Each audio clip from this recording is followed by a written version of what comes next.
एक बार की बात है, एक घने जंगल में विशाल बरगद का पेड़ था। उस पेड़ पर बहुत सारे तोते रहा करते थे। वे हमेशा इधर उधर की बातें करते रहते थे। उन्हीं में एक मिट्ठू नाम का तोता भी था। वो बहुत कम बोलता था और शांत रहना पसंद करता था। सब उसकी इस आदत का मजाक उड़ाया करते थे, लेकिन वो कभी भी किसी की बात का बुरा नहीं मानता था। एक दिन दो तोते आपस में बात कर रहे थे। पहला तोता बोला, मुझे एक बार बहुत अच्छा आम मिला था।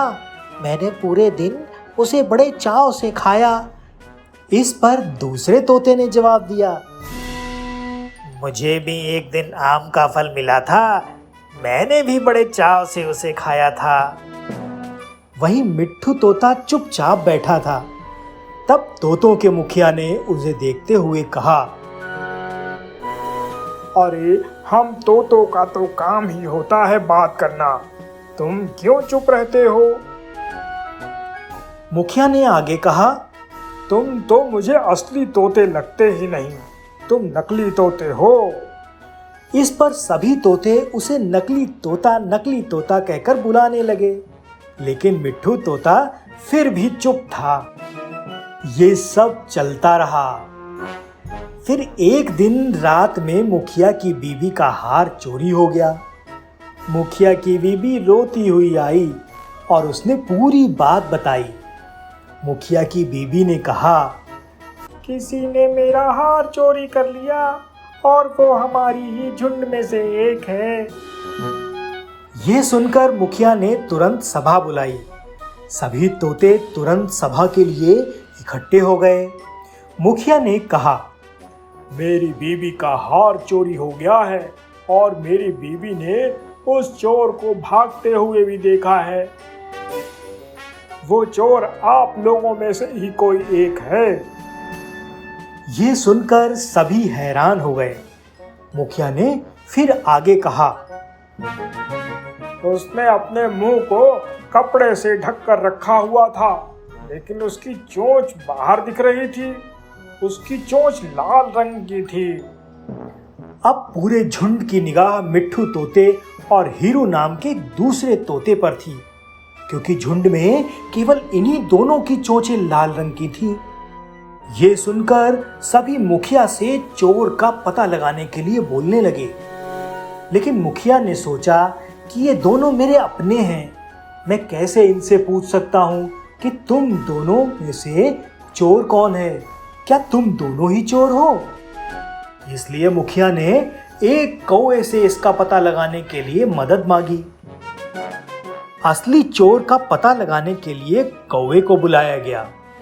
कौवे ने लाल चोंच वाले हीरू और मिट्ठू तोते को सामने बुलाया।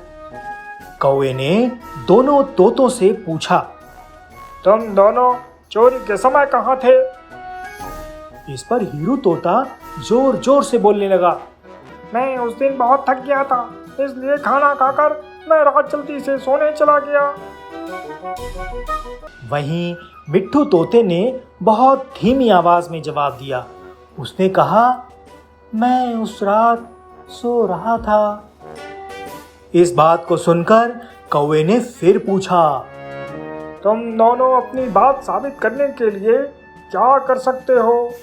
इस पर हीरू तोता फिर बड़ी तेज आवाज में बोला, मैं उस रात सो रहा था। मेरे बारे में सब जानते हैं।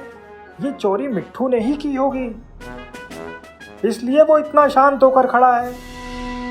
मिट्ठू तोता चुपचाप खड़ा रहा। सभा में मौजूद सभी तोते चुपचाप ये देख रहे थे। मिट्ठू तोता फिर धीमी आवाज में बोला, मैंने ये चोरी नहीं की है। इस बात को सुनकर कौवा मुस्कुराकर बोला कि चोर का पता लग गया है। मुखिया के साथ साथ सब लोग हैरानी से कौवे की ओर देखने लगे। कौवे ने बताया, चोरी हीरू तोते ने ही की है। इस पर मुखिया ने पूछा, आप ये कैसे कह सकते हैं? इस बात को सुनकर कौवा मुस्कुराया और बोला, चोर का पता लग गया है।